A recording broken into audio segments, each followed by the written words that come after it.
10 ఏళ్ల బాలుడు ఎండిపోయిన గొంతుతో పాఠశాలలో నీటి కుండను తాకబోయాడు.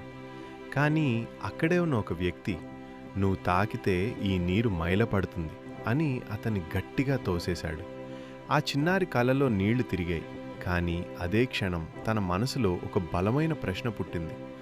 దాహం అందరికీ ఒకటే అయినప్పుడు నీరు ఎందుకు కొందరికే సొంతం? ఆ అవమానం ఆ అబ్బాయిని ఆపలేదు, పట్టుదలను పెంచింది. ఆకలిని చంపుకుని పుస్తకాలతో స్నేహం చేశాడు.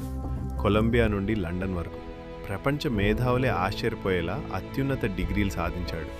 మహద్లోని చౌదార్ చెరువు సాక్షిగా ఒక చరిత్ర సృష్టించబడింది.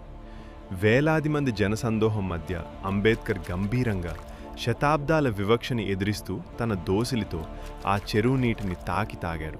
ఒకప్పుడు పాఠశాల బయట కూర్చున్న అదే వ్యక్తి ఈరోజు దేశం ఎలా నడవాలో నిర్ణయించే శాసనకర్తగా మారాడు.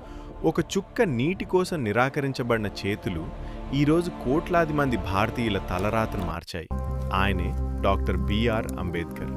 ఒక నిశ్శబ్ద విప్లవం, ఒక సామాజిక శిఖరం.